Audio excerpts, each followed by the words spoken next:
Alright then YouTube, it's Brian. I'm back again with my mate's car. Yes. Just say what's up to them, man. Hey. Yeah, you see today I'm a bit posh, you know, being well looked after for the cameraman.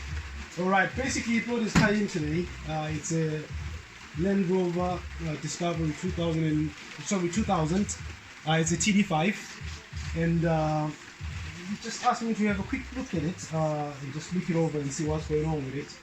So far what I've spotted is down here, if you bring the camera down, the light is full of water, so we need to check that out and see what's going on. If you come around, it's got another issue as well. This one you definitely won't be able to miss it. Okay, hang on. Be tight for space.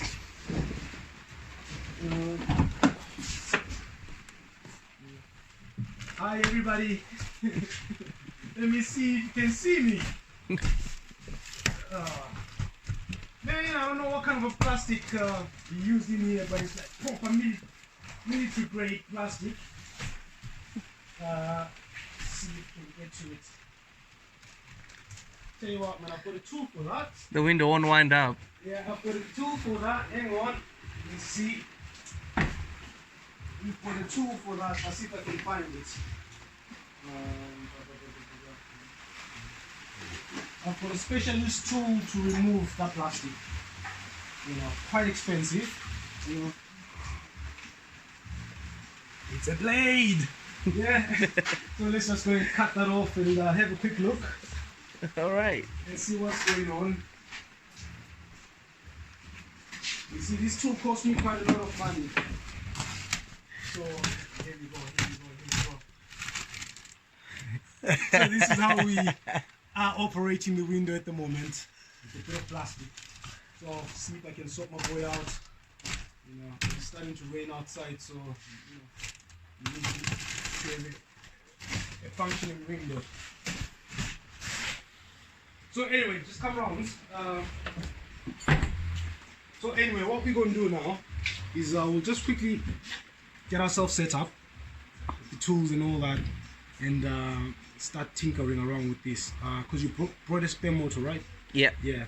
So what we'll do is we'll whip up all the plastic, prep the car and all that kind of stuff. We might even get it on the ramp to have a look, because according to Des, I think he's got some ABS lights on as well.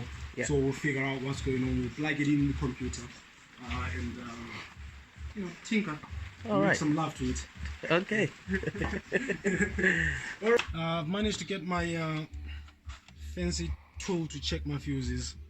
This is an Autel scanner, but it only just does engines. But then the good thing is that it's got a decent multimeter, you know, so you can actually scan your car, but at the same time use the multimeter on there, you know.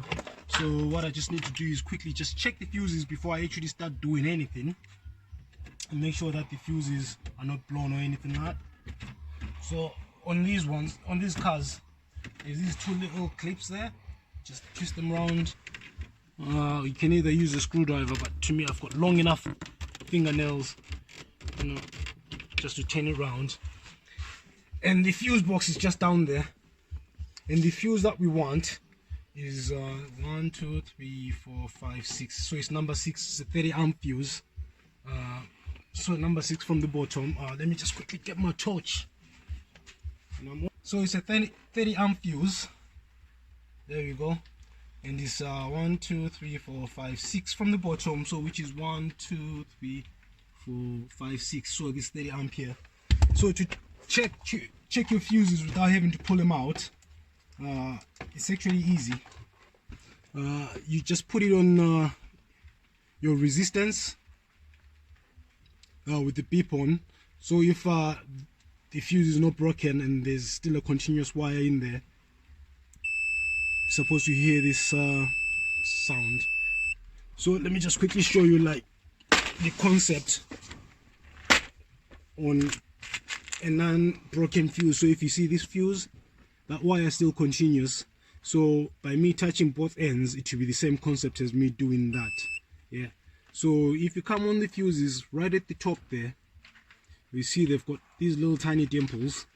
So if you come in with your multimeter, stick it on there and stick it on there, you hear the sound. So that saves you the need to constantly be pulling out each and every fuse. So in theory I can actually check all these fuses within less than a minute.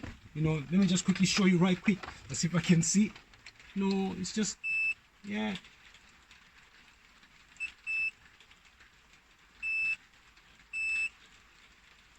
So you can actually check your fuses if you've got a steady hand in no time. Yeah. So there's no issues down there. So the problem with the window in the back could be the motor or the switch.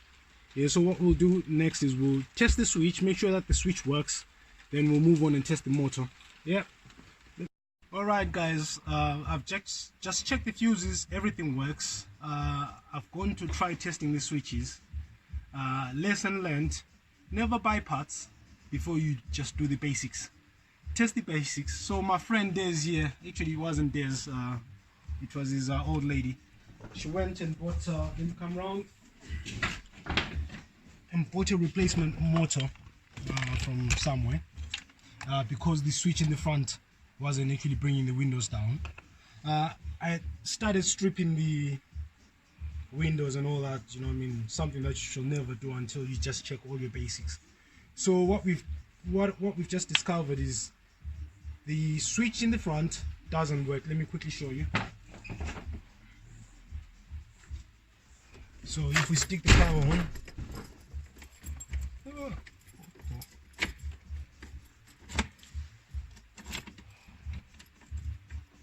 I don't know what's going on with this thing now. It's locked.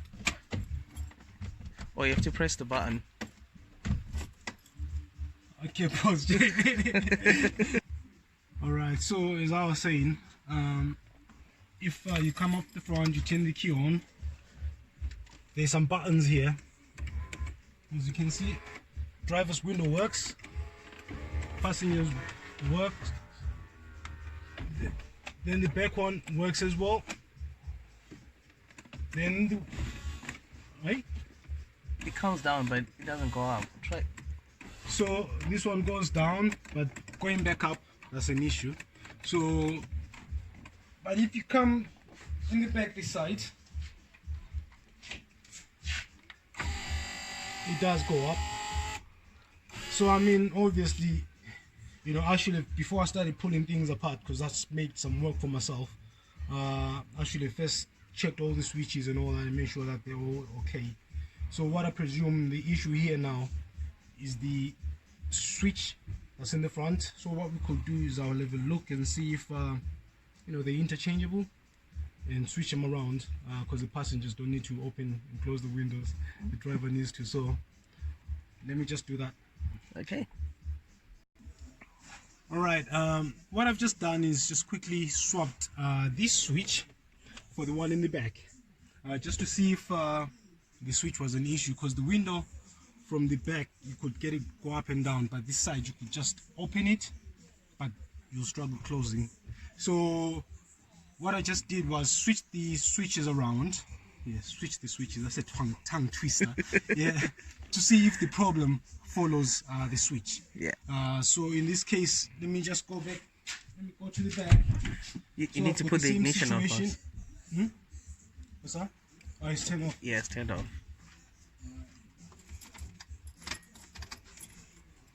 So if we can, okay, when the button is off, isn't it? Yeah, the lock button is off. So if we come over here, we can get the window down, but the fault that was at the front, that you can't bring the window up, is actually following. Yeah. If you come back to the front, oh, your mom's gonna kill me, man. Keep on bringing the car. Okay. Okay.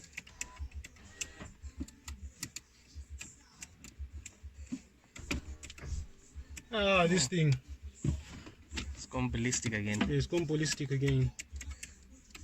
because this was what. All right, guys. I think this car had forgotten to take its medication because I fixed it, but how, I don't know. Yeah, as you guys saw, it came with the plastic in the back window and the switches weren't working. I guess some, you know, his hands Magic hands. Yeah, blessed hands. So now You've got the panel there off. So now if we do this, if you, That's from the front switch. yeah, then can you show them the back switch? That's from the window switch.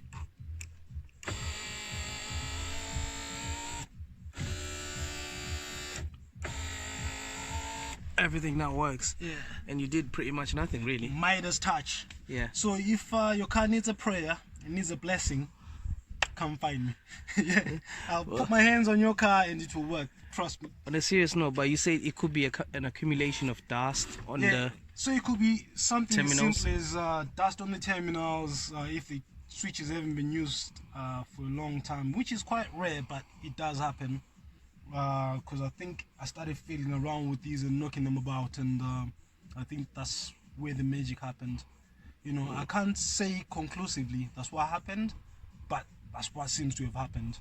Because the only thing that I've just done or changed is switch these switches around, but I've played around with them a lot and I've been knocking them around. As you can see, I mean, there's quite a bit of dust in there, you know, so could be that. it could be that. All my magic. Magic hands. Alright. Alright. Alright. So Okay. we're done here. We're done here. We don't need to change the motor. No, we're done.